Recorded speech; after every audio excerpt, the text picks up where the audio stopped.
Hi, this is a new series about Schopenhauer. I will be reading his short work on the sufferings of the world and offering some of my commentary. This comes from a book titled Studies in Pessimism, some of Schopenhauer's late writings translated by T. Bailey Saunders in the 1890s. Let me tell you a little bit about Mr. Saunders. Thomas Bailey Saunders was a British barrister. He did little original work, but he was known and well respected for his translations of Schopenhauer and Harnack into English. These were thought to be quite readable and quite popular. Saunders, I'll be reading, by the way, from this book of essays of Schopenhauer. Saunders offers a translator's note to the beginning of this volume, Studies on Pessimism, explaining a little bit about this work and its origin. So here's what Saunders writes. The first essay is, in the main, a rendering of the philosopher's remarks under the heading Nachträge zur Lehre vom Leiden der Welt, together with certain parts of another section entitled Nachträge zur Lehre vom der Bejahung und Verneinung des Willens zum Leben. So what Saunders has done is to take two parts of Schopenhauer's Peregrine work of short writings from about 1850 and combined them and edited them together himself in translating them.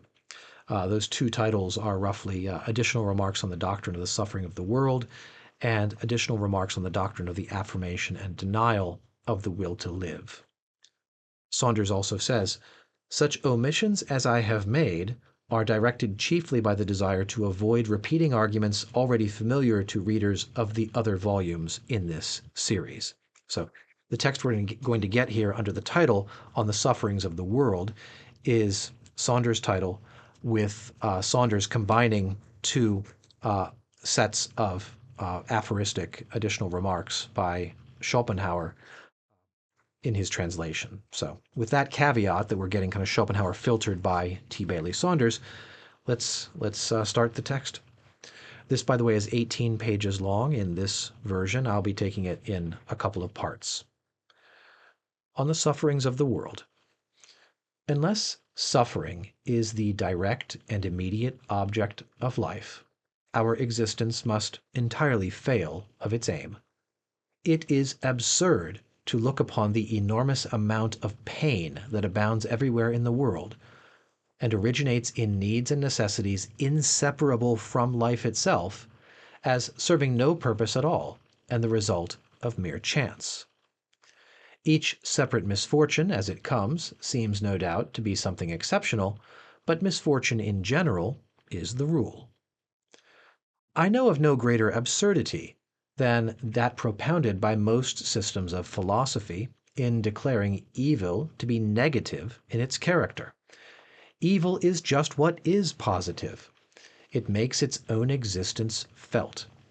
Leibniz is particularly concerned to defend this absurdity, and he seeks to strengthen his position by using a palpable and paltry sophism. It is the good which is negative. In other words, happiness and satisfaction always imply some desire fulfilled and some state of pain brought to an end. So that's the first page, first two paragraphs of this text.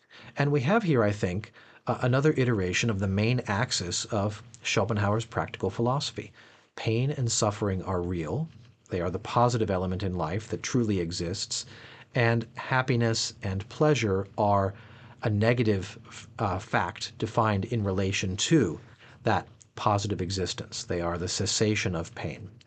And to forget that, or to live a sort of a fantastical, optimistic philosophy like Leibniz's, is to go fundamentally wrong in orienting yourself to the actual world in which you live. So Schopenhauer here is going to recommend something, many things under the heading of his general pessimism, saying at the beginning, of course, that unless we make suffering the direct and immediate aim of our object of our life, unless we sort of put that front and center as what we are going to be going through, we will find life to be absurd. So let's go on. Next page. This explains the fact that we generally find pleasure to be not nearly so pleasant as we expected, and pain very much more painful. The pleasure in this world, it has been said, outweighs the pain. Or at any rate, there is an even balance between the two. If the reader wishes to see shortly whether this statement is true, let him compare the respective feelings of two animals, one of which is engaged in eating the other. Schopenhauer has turned here to talk about our subjective experience of pleasure and pain. We have we generally find that the pleasures of life are good, but they're not as good as we had kind of hoped, and the pleasures of life the pains of life are much more painful than we had wished that they might be. Why is that? That's because of this fundamental mistake that many of us are making in being optimistic rather than pessimistic. And then this kind of brutal observation, right? It is generally thought that there's more pleasure than pain in the world, or at least we break even. The truth is quite the opposite, that there is vastly more pain and suffering in this world than pleasure. And the image then, two animals, one of which is eating the other. Well, one is getting some pleasure out of consuming a meal. The other is suffering, but the magnitude of the suffering is vastly more than the magnitude of the pleasure on the part of the eater. So that's Schopenhauer, I think, has a kind of talent for clear expression and for really punchy images like that one. Going back to the text now. The best consolation in misfortune or affliction of any kind will be the thought of other people who are in a still worse plight than yourself. And this is a form of consolation open to everyone. But what an awful fate this means for mankind as a whole. We are like lambs in a field, disporting themselves under the eye of the butcher, who chooses out first one and then another for his prey. So it is that in our good days we are all unconscious of the evil fate may have presently in store for us: sickness, poverty, mutilation, loss of sight or reason. No little part of the torment of existence lies in this, that time is continually pressing upon us, never letting us take breath, but always coming after us like a taskmaster with a whip. If at any moment time stays his hand, it is only when we are delivered over to the misery of boredom. Okay. I'll pause here again on this second page. Schopenhauer here giving us another insight that although the experience of suffering may, for the individual, be ignorable, right? While I'm not currently in pain, I can pretend as though the coming pain is not something I really need to concern myself with. I can enjoy my moments of pleasure, or at least of respite from pain. The collective situation of humanity is rather terrible. So the situation of mankind is collectively awful, but individually endurable. That maybe is a good way of thinking about Schopenhauer's thought as a whole. And there's also this idea then that the pauses in our work, when time ceases to drive us forward, are then we leave one kind of suffering for another. We lapse into the state of boredom, where we're no longer able to find anything to distract ourselves. So a sort of inversion of some of what Pascal has to say about boredom, perhaps. Going on. No little part. But misfortune has its uses. For, as our bodily frame would burst asunder if the pressure of the atmosphere was removed, so, if the lives of men were relieved of all need, hardship, and adversity, if everything they took in hand were successful, they would be so swollen with arrogance that, though they might not burst, they would present the spectacle of unbridled folly. Nay, they would go mad. And I may say further that a certain amount of care or pain or trouble is necessary for every man at all times. A ship without ballast is unstable and will not go straight. Certain it is that work, worry, labor, and trouble form the lot of almost all men their whole life long. But if all wishes were fulfilled as soon as they arose, how would men occupy their lives? What would they do with their time? If the world were a paradise of luxury and ease, a land flowing with milk and honey, where every Jack obtained his Jill at once, and without any difficulty, men would either die of boredom or hang themselves. Or there would be wars, massacres, and murders, so that in the end, mankind would inflict more suffering on itself than it has now to accept at the hands of nature. So, another kind of bold statement here that misfortune is like the pressure of the atmosphere that holds us in, or like the ballast of a ship that keeps us steady. If all of our desires were satisfied, we would go mad. Or, even worse, if the whole human race experienced this sort of sudden prosperity, comfort, and total ease, a paradise of luxury and ease, men would go mad. They would start killing each other. They would hang themselves. They would commit violence, massacre, and murders. That in the end, they would inflict far more suffering on themselves than would have been inflicted by nature in the ordinary course of things. This is maybe something to contemplate in the age of prosperity and also profound unhappiness. So perhaps Schopenhauer has something here going on. In early youth, as we contemplate our coming life, we are like children in a theater before the curtain is raised, sitting there in high spirits and eagerly waiting for the play to begin. It is a blessing that we do not know what is really going to happen. Could we foresee it? There are times when children might seem like innocent prisoners, condemned not to death, but to life. And as yet, all unconscious of what their sentence means. Nevertheless, every man desires to reach old age, in other words, a state of life in which it may be said, "It is bad today, and it will be worse tomorrow," and so on, till the worst of all. Also, here again, Schopenhauer sounding rather bitter, but giving us a portrait, right? Children sitting, waiting for the curtain to rise. What is my life going to be like? And he's saying as an old man now, with a kind of old man's wisdom. They're excited and happy and optimistic because they don't know what's coming. They don't know what life has in store for them. But despite all of that, nobody wishes to end his life. Everybody wishes to go on enduring as well as he can endure. There again is another sort of portrait of life. It is suffering. If we acknowledge that and face it squarely, we have the strength to go on, as you might say, as pessimists.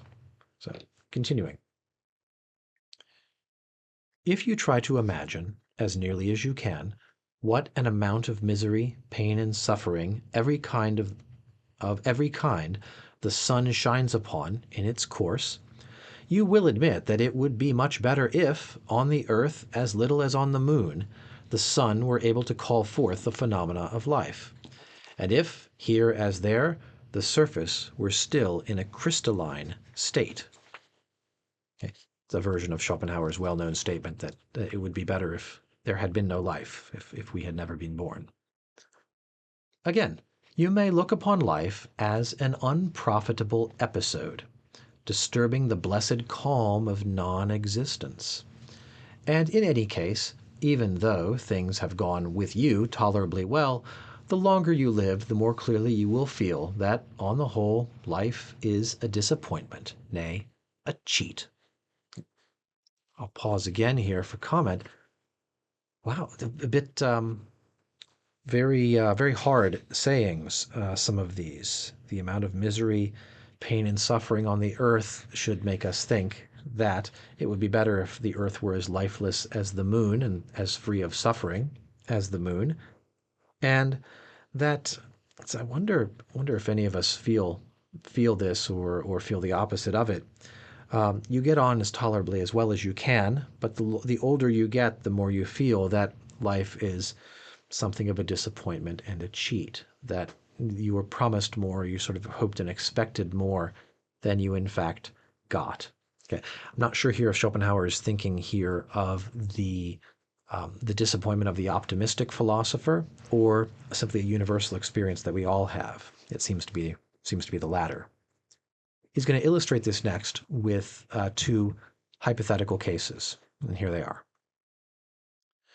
If two men who were old friends in their youth meet again when they are old, after being separated for a lifetime, the chief feeling they will have at the sight of each other will be one of complete disappointment at life as a whole, because their thoughts will be carried back to that earlier time when life seemed so fair as it lay spread out before them in the rosy light of dawn. It promised so much, and then performed so little. This feeling will so completely predominate over every other that they will not even consider it necessary to give it words. But on either side, it will be silently assumed and form the groundwork of all they have to talk about. He who lives to see 2 or 3 generations is like a man who sits some time in the conjurer's booth at a fair and witnesses the performance twice or thrice in succession. The tricks were meant to be seen only once, and when they are no longer a novelty and cease to deceive, their effect is gone. Okay. So here are these 2 hypothetical cases Schopenhauer uses to illustrate this idea that our existence is really kind of a ripple in what would otherwise better be an unbroken plane of non-existence. 2 old friends meet after a lifetime, and so what is so prominent in both their emotional lives is that life has been a disappointment. Thinking back to what they hoped for together as young men and what they've now achieved as older men, the whole thing seems to be such a profound disappointment that neither one of them has to give it voice, but it lies in the background of everything that they do as they reminisce and catch up. I don't know if Schopenhauer, writing this as an old man, is thinking of his own experiences or if he is speculating, but this certainly seems to fit with and give um, a fitting illustration of his overall philosophy of pessimism. The other one, I do like this image. This stays with me. These images of the theater. This is watching your children and grandchildren, watching young people as an adult and then as a middle-aged and an older person come up, see them rise up with hopes for the world and hopes for their life, is like watching a magic show for the second or for the third time. You know what the tricks are. Other people don't, and so they're still impressed. They're still really attentive and interested. And as you watch it, you may begin to think back, well, I guess that pulling the rabbit out of the hat was kind of fun the first time I saw it when I didn't know what it was all about. But now that I'm seeing it for the third time, it's underwhelming. It's even boring. So again, the suggestion that all of life is like that, really. So here's more Schopenhauer. Life is a task to be done. It is a fine thing to say. It is a fine thing to say defunctus est. That is, he is dead, or it is the institution is no longer. It is a fine thing to say defunctus est. It means that the man has done his task. If children were brought into the world by an act of pure reason alone, would the human race continue to exist? Would not a man rather have so much sympathy with the coming generation as to spare it the burden of existence? Or, at any rate, not to take it upon himself to impose that burden upon it in cold blood? That's the last I'm going to read here for today, but wow, again, life is a task to be done, so when one reaches the end of his life, we say, well, he has finished his task. He's finished, his suffering has come to an end, not as a release, but as an accomplishment. Okay? He's now defunct or finished or out of business, and it's over for him. Good thing. It's a fine thing to be able to say this about someone. And this last, kind of, for me, very haunting statement as someone with children and now grandchildren, if children were brought into the world by pure reason, wouldn't sympathy with the recognition of the suffering that people will endure incline people not to have any children, to spare this generation the burden of existing? This is one thing for Schopenhauer to write in the 1850s, before the hormonal birth control revolution of the mid and late 20th century. But we might take a look at falling birth rates in our own time and place and reflect back upon Schopenhauer's insight. If people gain more and more deliberate rational control over bringing other human beings into existence, would their overall recognition of the suffering of the world caused them to bring about fewer of them. And this is seems to me rather grim for all of us sort of evaluating our own lives and for the human race in general, especially for societies with rapidly declining birth rates that are creating threats of social dislocation and economic problems in the near future. So just an observation of mine. Those are the first couple of pages of Schopenhauer's work titled by Bailey Saunders on the sufferings of the world. I hope you've enjoyed it. We'll take a look at the next couple of pages in another video. Thanks for watching today. Goodbye.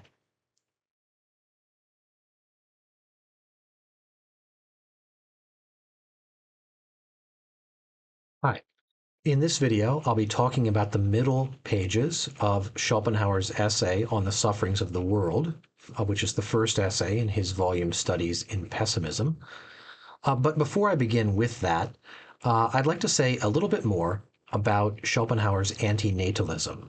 A commenter just a little bit ago suggested that I should say more about this. This is the topic with which Schopenhauer ended the previous section that I did the first video on, suggesting that if human reproduction, if bringing children into the world were entirely a matter of will, if it were entirely within our voluntary control, people would have far fewer children. Schopenhauer suggests this supports his view that we all deep down know that there is vastly more suffering in the world than pleasure, that life on the whole is a kind of a mistake or a cheat, and that we would hesitate then to inflict existence upon other beings like ourselves if we were able to abstain from doing so.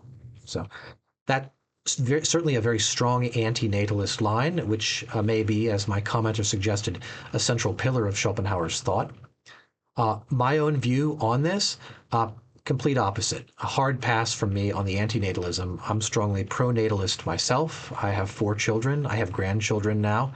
I move in social circles with people who have more children than me, many of them. So I am, on the whole, pro-children, pro-babies, both in my own life and I think as a matter of social policy. I think children are a great source of joy and meaning, and I would recommend, other things being equal, I'd recommend that people have children rather than not. So I don't share this particular aversion or misanthropy of Schopenhauer, and that may make me a poor Schopenhauerian. I'm happy to read his text and to analyze it, but among the things I find value in his practical philosophy, the antinatalism is not one of them. I do think that if Schopenhauer had had children, had gotten married and had children himself, he might have been of a different mind, but then he wouldn't be the Arthur Schopenhauer that we know and admire. So that's my brief comment on natalism, just to put all my cards on the table.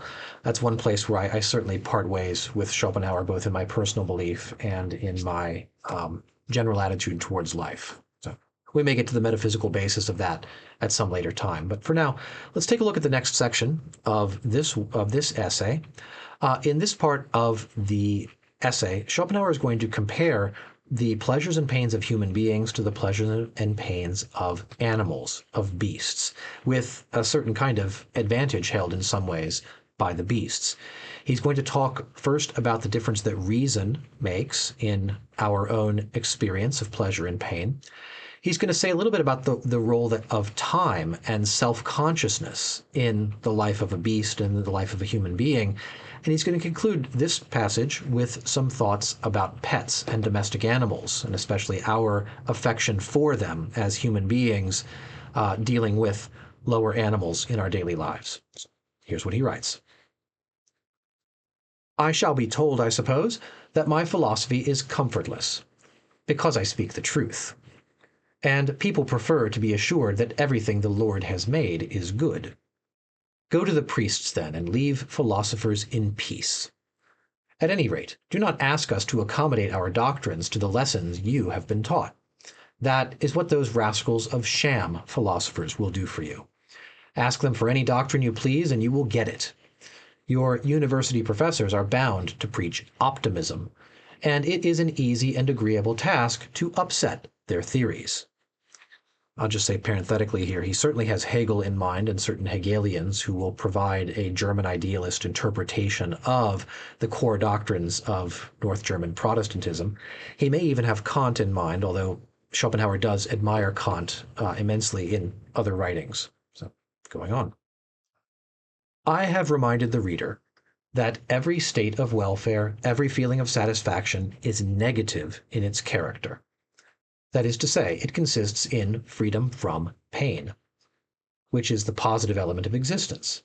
It follows, therefore, that the happiness of any given life is to be measured not by its joys and pleasures, but by the extent to which it has been free from suffering, from positive evil. If this is the true standpoint, the lower animals appear to enjoy a happier destiny than man. Let us examine the matter a little more closely.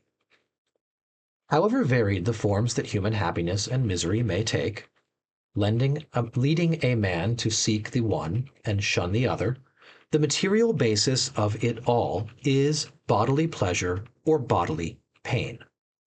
This basis is very restricted. It is simply health, food, protection from wet and cold, the satisfaction of the sexual instinct, or else the absence of these things. Consequently, as far as real physical pleasure is concerned, the man is not better off than the brute, except insofar as the higher possibilities of his nervous system make him more sensitive to every kind of pleasure, but also, it must be remembered, to every kind of pain. But then, compared with the brute, how much stronger are the passions aroused in him? What an immeasurable difference there is in the depth and vehemence of his emotions. And yet, in the one case as in the other, all to produce the same result in the end, namely, health, food, clothing, and so on.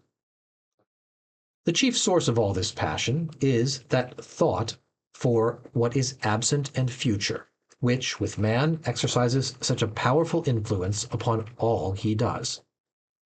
It is this that is the real origin of his cares, his hopes, his fears, emotions which affect him much more deeply than could ever be the case with those present joys and sufferings to which the brute is confined. In his powers of reflection, memory, and foresight, man possesses, as it were, a machine for condensing and storing up his pleasures and his sorrows.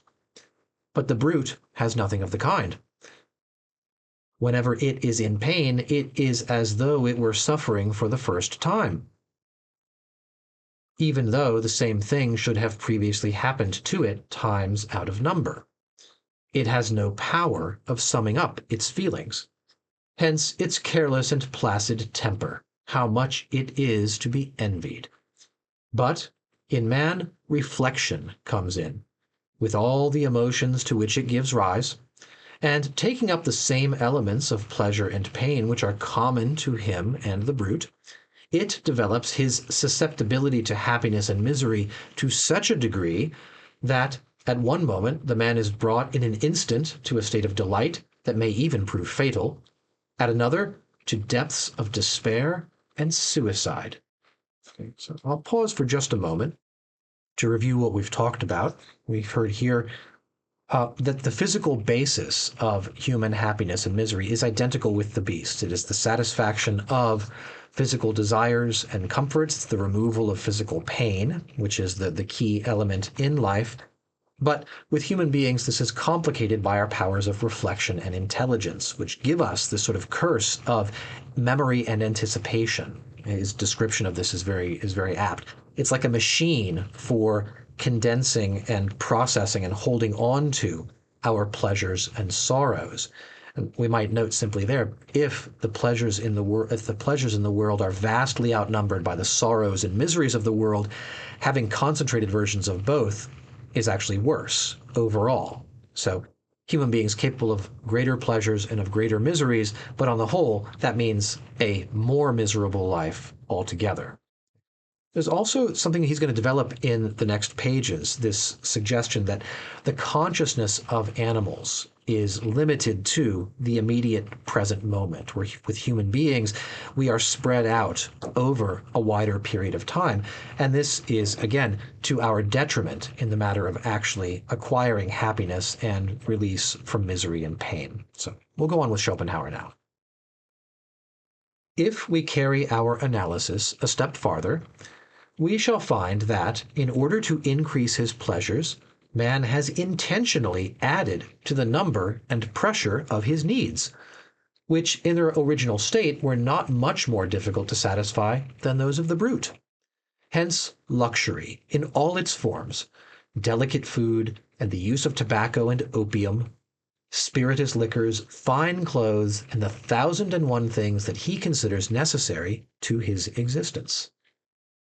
And above and beyond all this, there is a separate and peculiar source of pleasure, and consequently of pain, which man has established for himself, also as the result of using his powers of reflection, and this occupies him out of all proportion to its value, nay, almost more than all his other interests put together. I mean, ambition and the feeling of honor and shame. In plain words, what he thinks about the opinion other people have of him. Taking 1,000 forms, often very strange ones, this becomes the goal of almost all the efforts he makes that are not rooted in physical pleasure or pain. It is true that besides the sources of pleasure which he has in common with the brute, man has the pleasures of the mind as well. These admit of many gradations, from the most innocent, trifling, or the merest talk, up to the highest intellectual achievements. But there is the accompanying boredom to be set against them on the side of suffering. Boredom is a form of suffering unknown to brutes, at any rate in their natural state. It is only the very cleverest of them who show faint traces of it when they are domesticated. Whereas in the case of man, it has become a downright scourge. The crowd of miserable wretches, whose one aim in life is to fill their purses but never put anything into their heads, offers a singular instance of this torment of boredom. Their wealth becomes a punishment by delivering them up to misery of having nothing to do. For, to escape it, they will rush about in all directions, traveling here, there, and everywhere. No sooner do they arrive in a place than they are anxious to know what amusements it affords, just as though they were beggars asking where they could receive a dole.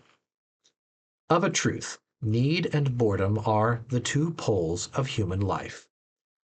Finally, I may mention that as regards the sexual relation, a man is committed to a peculiar arrangement which drives him obstinately to choose one person.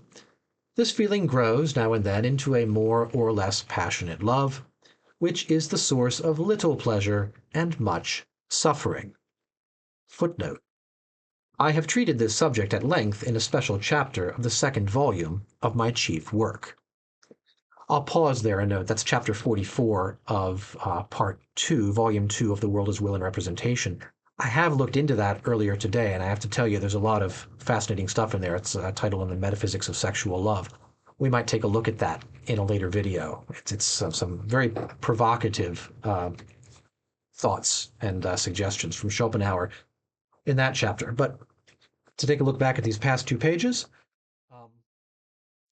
we find that human beings have not only to suffer the sort of curse of intelligence and self-consciousness, which magnifies their pains and magnifies their pleasures, meaning more pain overall, but they've also invented new needs, new things to be pained at the lack of. He mentions tobacco and alcohol and other things that we consider now to be necessary. So these are things the animals wouldn't even contemplate seeking, much less lamenting their lack of, but here it is. We have invented more suffering for ourselves by inventing these luxury goods.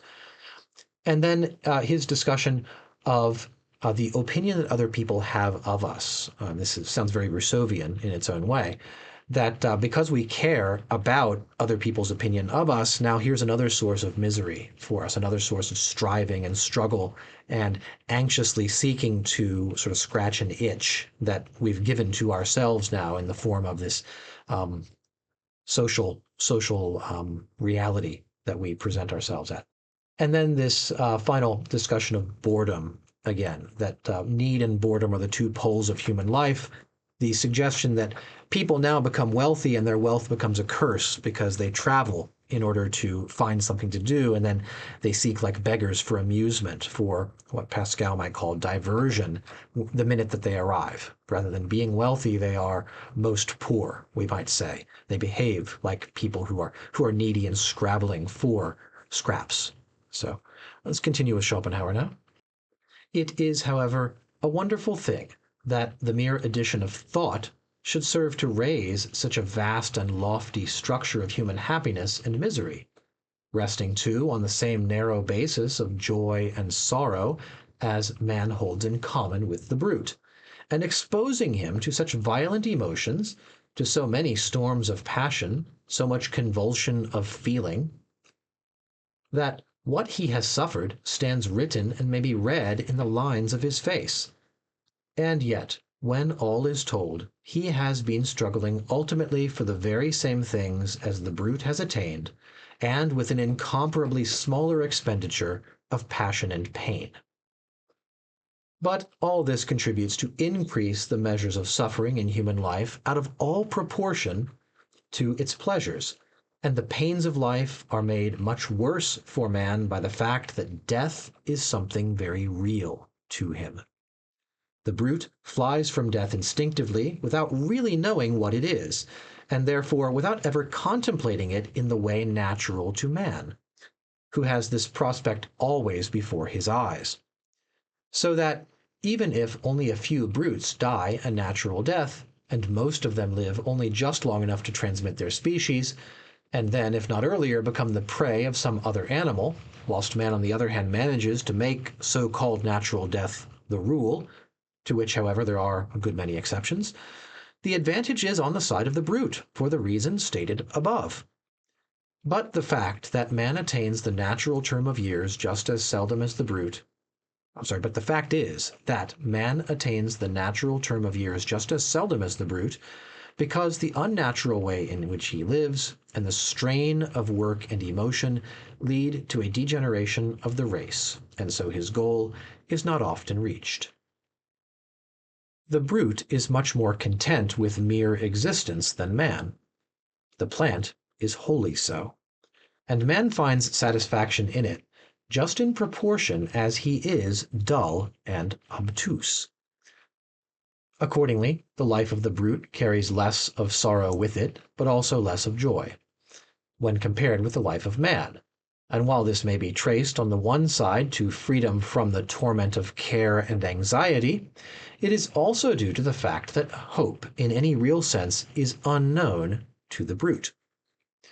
It is thus deprived of any share in that which gives us the most and best of our joys and pleasures, the mental anticipation of a happy future, and the inspiring play of fantasy, both of which we owe to our power of imagination. If the brute is free from care, it is also in this sense without hope. In either case, because its consciousness is limited to the present moment, to what it can actually see before it.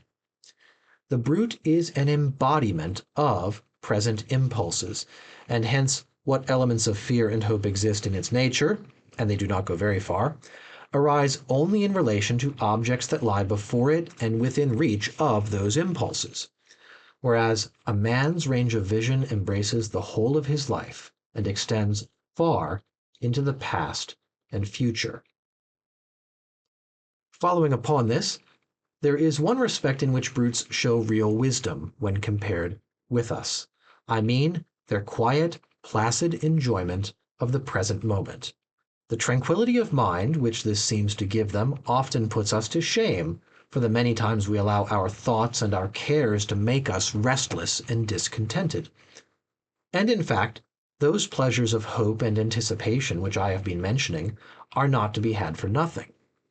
The delight which a man has in hoping for and looking forward to some special satisfaction is a part of the real pleasure attaching to it enjoyed in advance. This is afterwards deducted, For the more we look forward to anything, the less satisfaction we find when it comes.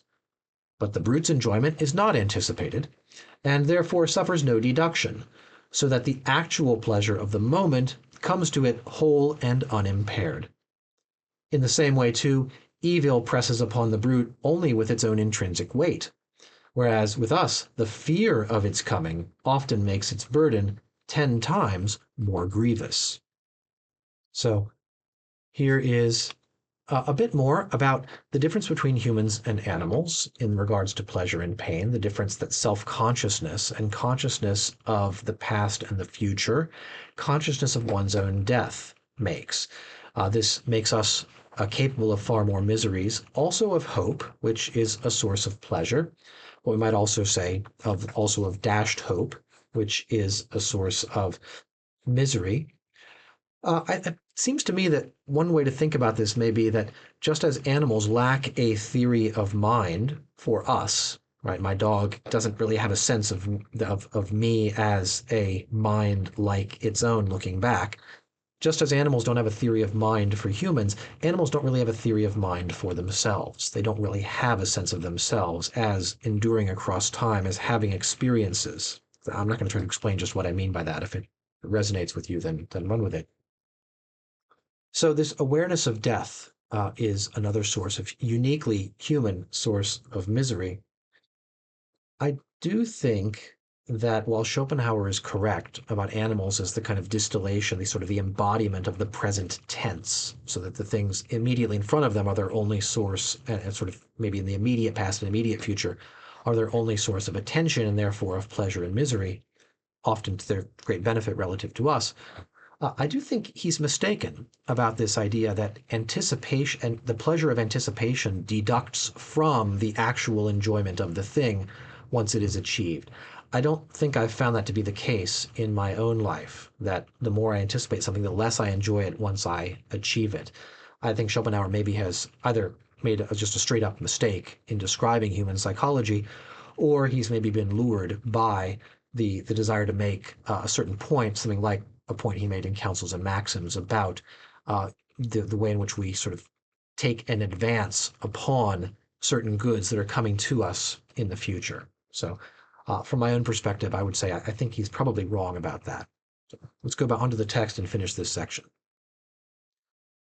It is just this characteristic way in which the brute gives itself up entirely to the present moment that contributes so much to the delight we take in our domestic pets. They are the present moment personified, and in some respects they make us feel the value of every hour that is free from trouble and annoyance, which we, with our thoughts and preoccupations, mostly disregard. But man, that selfish and heartless creature, misuses this quality of the brute to be more content than we are with mere existence, and often works it to such an extent that he allows the brute absolutely nothing more than mere bare life. The bird which was made so that it might rove over half the world, he shuts up into the space of a cubic foot, there to die a slow death in longing and crying for freedom, for in a cage it does not sing for the pleasure of it. And when I see how man misuses the dog, his best friend, how he ties up this intelligent animal with a chain, I feel the deepest sympathy with the brute and burning indignation against its master. We shall see later that by taking a very high standpoint, it is possible to justify the sufferings of mankind. But this justification cannot apply to animals, whose sufferings, while in a great measure brought about by men, are often considerable even apart from their agency. And so we are forced to ask, why and for what purpose does all this torment and agony exist? There is nothing here to give the will pause. It is not free to deny itself and so obtain redemption. There is only one consideration that may serve to explain the sufferings of animals.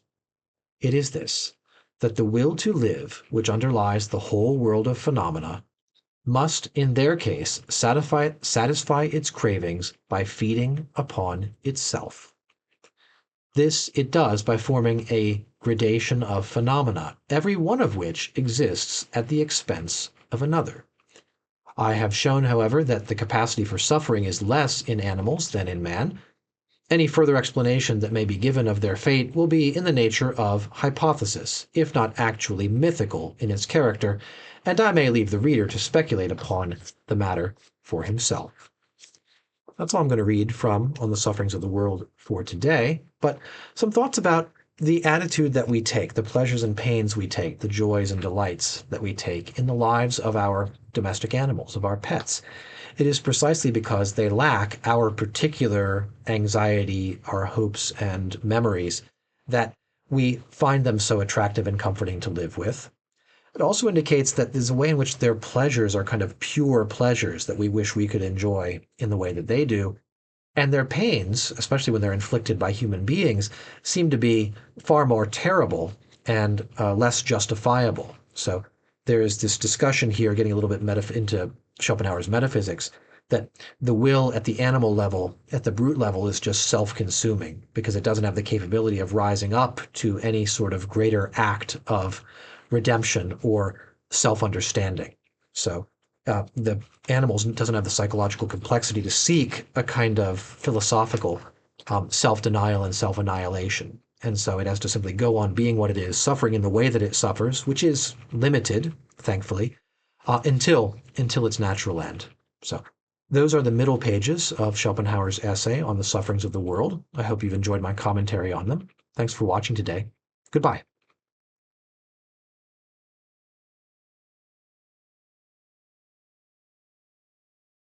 Hi.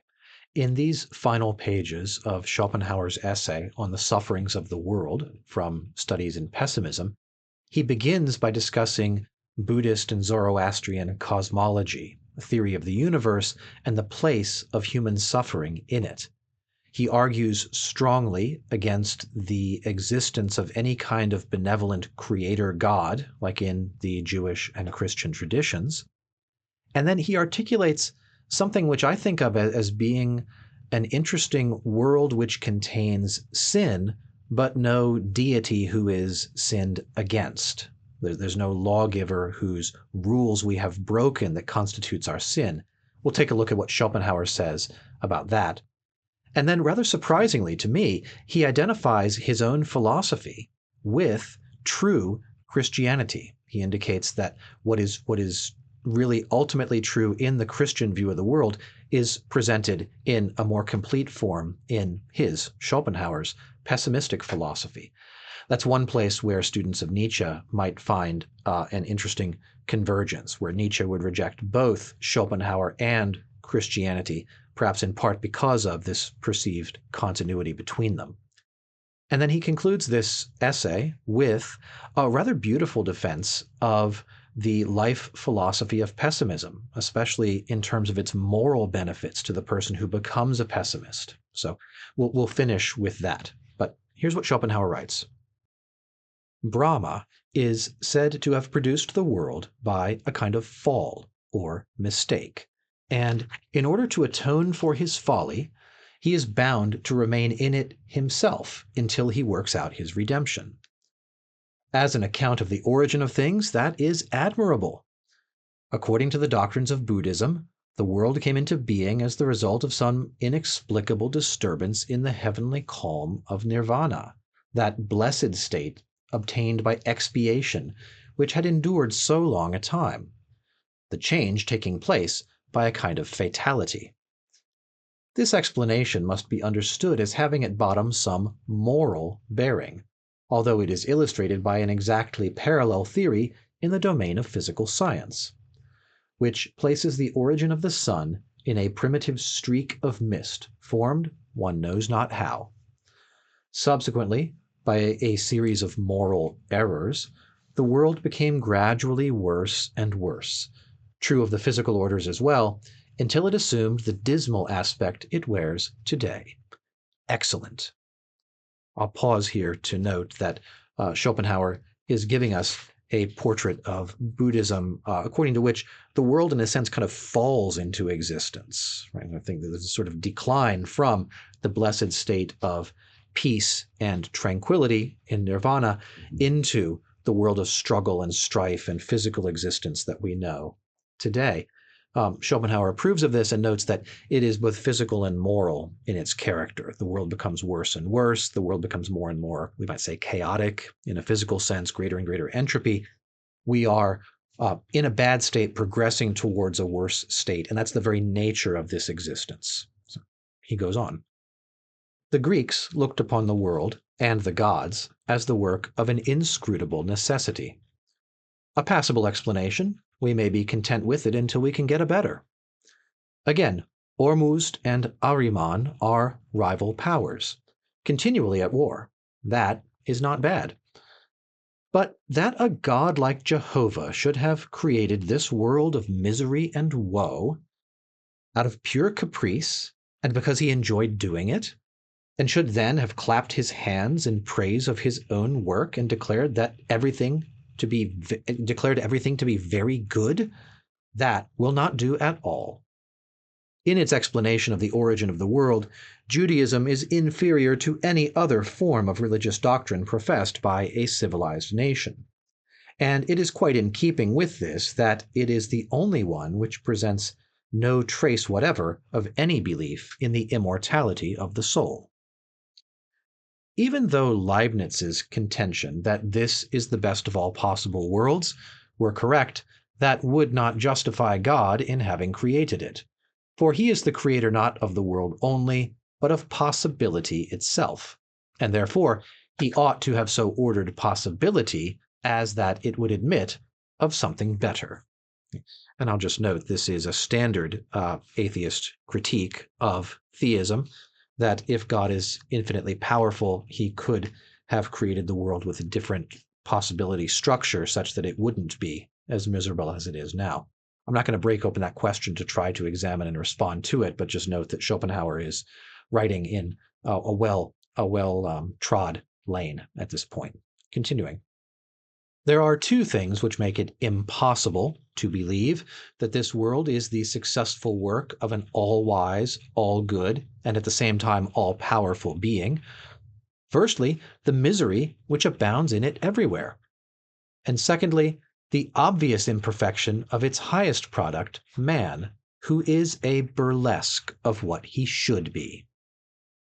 These things cannot be reconciled with any such belief. On the contrary, they are just the facts which support what I have been saying. They are our authority for viewing the world as the outcome of our own misdeeds, and therefore as something that had better not have been. Whilst under the former hypothesis they amount to a bitter accusation against the Creator and supply material for sarcasm, under the latter they form an indictment against our own nature, our own will, and teach us a lesson of humility. They lead us to see that, like the children of a libertine, we come into the world with the burden of sin upon us, and that it is only through having continually to atone for this sin that our existence is so miserable, and that its end is death. Continuing here his critique of theism, of Christianity and Judaism, their belief in an omnipotent, benevolent creator God, Schopenhauer points out, as he said, two types of evidence. One, the misery of the world. Second, the imperfection of the highest being in the world, man. He calls him a burlesque of what he should be. My philosopher's ears prick up, and I wonder, what is the nature of that should? Where's the normative force of it come from? In what sense should man be better than the absurd being that he is? Perhaps Schopenhauer means he aspires to better, or we really have a deep sense that we ought to be better than we are, that our own existence by our very living out of it is falling short, as even being a kind of absurd parody of what a spiritual being would like to be. So that's interesting for me, and I think worth further thinking about. He says the sufferings of this world and the imperfection of man, on the assumption that God exists, these are an indictment of the Creator for making things this way. On Schopenhauer's assumption, this sort of more Buddhist assumption that this world is a mistake, the idea is that the mistake was ours. There's a sort of this world and its suffering result from our own error, sin, and activity and striving. And that's the sense in which it makes sense to say that this world should not have been. It would be better if it were not. It would be better if we had not sinned, if we had not erred, if we had not fallen into this state of being. Continuing with Schopenhauer now. There is nothing more certain than the general truth that it is the grievous sin of the world which has produced the grievous suffering of the world. I am not referring here to the physical connection between these two things lying in the realm of experience. My meaning is metaphysical. Accordingly, the sole thing that reconciles me to the Old Testament is the story of the fall. In my eyes, it is the only metaphysical truth in that book, even though it appears in the form of an allegory. There seems to me no better explanation of our existence than that it is the result of some false step, some sin of which we are paying the penalty. I cannot refrain from recommending the thoughtful reader a popular, but at the same time profound treatise on this subject by Claudius, which exhibits the essentially pessimistic spirit of Christianity. It is entitled, "Cursed is the ground for thy sake." Translator's footnote. Matthias Claudius, 1740 to 1815, a popular poet and friend of Klopstock, Herder, and Lessing. He edited the Wandsbeker Bote, in the fourth part of which appeared the treatise mentioned above. He generally wrote under the pseudonym of Asmus, and Schopenhauer often refers to him by this name. I think that's quite interesting. Cursed is the ground for thy sake by Matthias Claudius. Perhaps I'll look that up and we'll take a look at it later on. Between the ethics of the Greeks and the ethics of the Hindus, there is a glaring contrast. In the one case, with the exception, it must be confessed, of Plato, the object of ethics is to enable a man to lead a happy life. In the other, it is to free and redeem him from life altogether, as is directly stated in the very first words of the Sankhya Karika. Allied with this is the contrast between the Greek and the Christian idea of death. It is strikingly presented in a visible form on a fine antique sarcophagus in the gallery of Florence, which exhibits in relief the whole series of ceremonies attending a wedding in ancient times, from the formal offer to the evening when Hymen's torch lights the happy couple home. Compare with that the Christian coffin, draped in mournful black and surmounted with a crucifix. How much significance there is in these two ways of finding comfort in death. They are opposed to each other, but each is right. The one points to the affirmation of the will to live, which remains sure of life for all time, however rapidly its forms may change. The other, in the symbol of suffering and death, points to the denial of the will to live, to redemption from this world, the domain of death and devil. And in the question between the affirmation and the denial of the will to live, Christianity is, in the last resort, right. Here, I think we see maybe the most fundamental fissure between Schopenhauer's philosophy and Nietzsche's, where Nietzsche would celebrate the will to live. We would expect, hearing this description, knowing Nietzsche, to see him praise the fact that the sarcophagus, which is an artifact of death, is decorated with these elements to remind us of the glory of life, of a wedding, of the beginning of a wedding, of the end of a wedding, of all the things that are the joys of life, affirming the will to live, even on the artifact and the institution of death, the sarcophagus, which contains the corpse. And then the Christian coffin, it's somber, it's dark, it contains only a simple crucifix on it with its corpus, its symbol of the tortured and dead Jesus. And Schopenhauer here, maybe quite opposite to Nietzsche, what we expect of Nietzsche, says, actually, the Christians have this one right. The denial of this will to live, of the will to live in this world, is, in fact, valuable, maybe the most valuable thing about the Christian view of life. So if we wanted to put Nietzsche side by side with Schopenhauer, I think this would be a text that would absolutely allow us to do so. So going on with what Schopenhauer writes. The contrast which the New Testament presents when compared with the Old, according to the ecclesiastical view of the matter, is just that existing between my ethical system and the moral philosophy of Europe. The Old Testament represents man as under the dominion of the law, in which, however, there is no redemption. The New Testament declares law to have failed, frees man from its dominion, and in its stead preaches the kingdom of grace, to be won by faith, love of neighbor, and entire sacrifice of self. This is the path of redemption from the evil of the world. The spirit of the New Testament is undoubtedly asceticism, however your Protestants and rationalists may twist it to suit their purpose. Asceticism is the denial of the will to live, and the transition from the Old Testament to the New, from the dominion of law to that of faith, from justification by works to redemption through the mediator, from the domain of sin and death to eternal life in Christ, means, when taken in its real sense, the transition from the merely moral virtues to the denial of the will to live. My philosophy shows the metaphysical foundation of justice and the love of mankind, and points to the goal to which those virtues necessarily lead, if they are practiced in perfection. At the same time, it is candid in confessing that a man must turn his back upon the world, and that the denial of the will to live is the way of redemption. It is therefore really at one with the spirit of the New Testament, whilst all other systems are couched in the spirit of the Old. That is to say, theoretically as well as practically, their result is Judaism, mere despotic theism.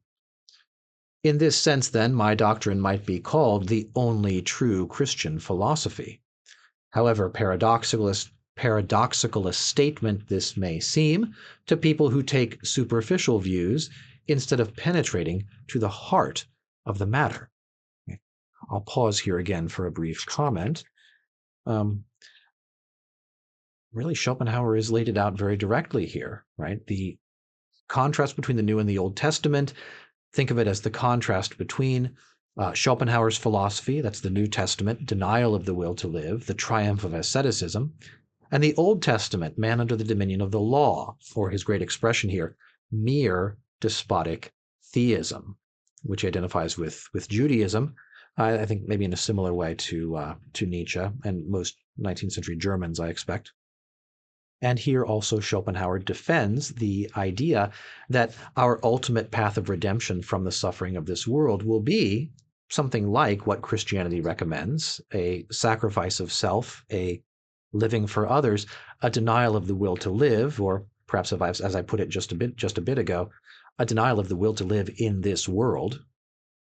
But the true metaphysical basis of this is not a transition to some heavenly state as a sort of reward, we might think, from a crude perspective, but rather a transition towards non-existence, something much more Buddhist in its sort of fundamental metaphysics. So, taken in its very real sense, Christianity is about the transition from the moral virtues, obedience to the law, with which we might also identify Kant among modern philosophers, transition from that to the more radical denial of the will to live and the living out this will against life. We can already see Nietzsche, this is something that if we know Nietzsche will reject vigorously in favor of the will to power, which he calls the will to life, the will to live most fully and to exercise your power to strive and win in this world. Schopenhauer is saying, no, that's the path to misery, to frustration. The path away from it is the path towards peace and tranquility, inside as well as in action. So, going on. If you want a safe compass to guide you through life and to banish all doubt as to the right way of looking at it, you cannot do better than accustom yourself to regard this world as a penitentiary, a sort of penal colony, or ergasterion, as the earliest philosopher called it. The footnote here is to Clement of Alexandria, by the way. Amongst the Christian fathers, Origen, with praiseworthy courage, took this view, which is further justified by certain objective theories of life. I refer not to my own philosophy alone, but to the wisdom of the ages, as expressed in Brahmanism and Buddhism, and in the sayings of Greek philosophers like Empedocles and Pythagoras, as also by Cicero in his remark that the wise men of old used to teach that we come into this world to pay the penalty of a crime committed in another state of existence, a doctrine which formed part of the initiation into the mysteries. And Vanini, whom his contemporaries burned, finding that an easier task than to confute him, puts the same thing in a very forcible way. Man, he says, is so full of every kind of misery that, were it not repugnant to the Christian religion, I should venture to affirm that if evil spirits exist at all, they have passed into human form and are now atoning for their crimes. And true Christianity, using the word in its right sense, also regards our existence as the consequence of sin and error. If you accustom yourself to this view of life, you will regulate your expectations accordingly, and cease to look upon all its disagreeable incidents, great and small, its sufferings, its worries, its misery, as anything unusual or irregular. Nay, you will find that everything is as it should be, in a world where each of us pays the penalty of existence in his own peculiar way. Amongst the evils of a penal colony is the society of those who form it. And if the reader is worthy of better company, he will need no words from me to remind him of what he has to put up with at present. If he has a soul above the common, or if he is a man of genius, he will occasionally feel like some noble prisoner of state, condemned to work in the galleys with common criminals, and he will follow his example and try to isolate himself.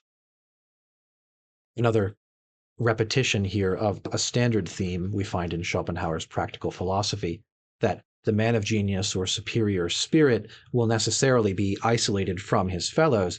The metaphor here, quite a memorable one. He will feel like a noble prisoner, like, say, a prince or a dispossessed king who has been thrown into the galleys, into the mines with to do manual labor with people of a very different class from himself. And like such a character in fiction, he will find that the only way really to maintain himself is to isolate himself and withdraw from the society of his fellow people.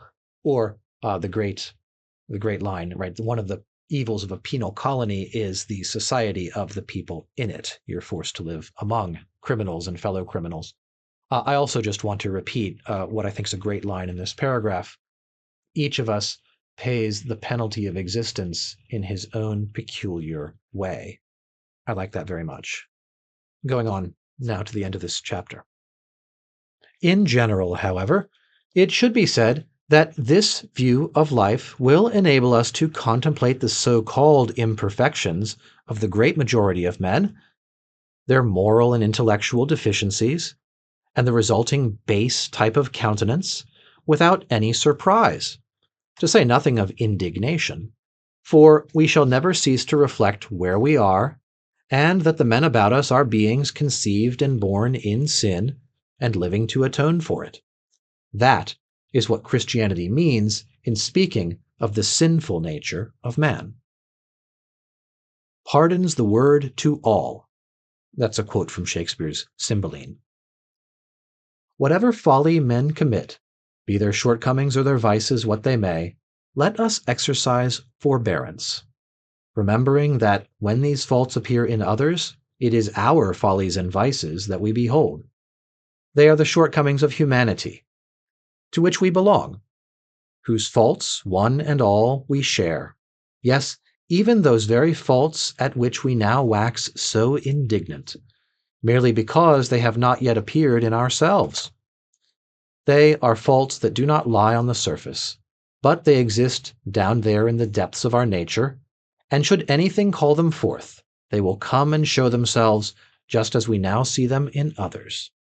One man, it is true, may have faults that are absent in his fellow, And it is undeniable that the sum total of bad qualities is in some cases very large, for the difference of individuality between man and man passes all measure. In fact, the conviction that the world and man is something that had better not have been is of a kind to fill us with indulgence towards one another. Nay, from this point of view, we might well consider the proper form of address to be not Monsieur, Sir, mein Herr, but my fellow sufferer, soci malorum, compagnon de misère. This may perhaps sound strange, but it is in keeping with the facts. It puts others in a right light, and it reminds us of that which is, after all, the most necessary thing in life: the tolerance, patience, regard, and love of neighbor, of which everyone stands in need, and which, therefore, every man owes to his fellow. That's the conclusion of the essay on the sufferings of the world. And as I said at the beginning, I think it's a very beautiful and even eloquent defense of pessimism as a life philosophy. When we are pessimistic, we will cease to be surprised and very much cease to be indignant or angry at the failings of other people. We will recognize their failings as the common failings of the human race, as sins that we have not committed only because we haven't had the opportunity or the disposition yet. But by identifying with the errors and sins and the sort of horror of mankind, we acquire a certain kind of indulgence and respect, and he says even love of neighbor, not what you might expect from a cynic, from a pessimist who you might expect to become a cynic and a misanthrope. This is what in a previous video I think I called Schopenhauer's almost philanthropic misanthropy. That doesn't make any sense, of course, it's a paradox, but there's this way in which a recognition of the truly awful state of our affairs frees us from any hope of making it better, and it also makes us much more sympathetic and kind towards the people we live among, even as we are kind of withdrawing from them, perhaps inwardly. So that is the conclusion of this essay. I hope you found this video helpful and rewarding. I'll try to get into some other essays from Studies in Pessimism in future videos. Thanks for watching today. Goodbye.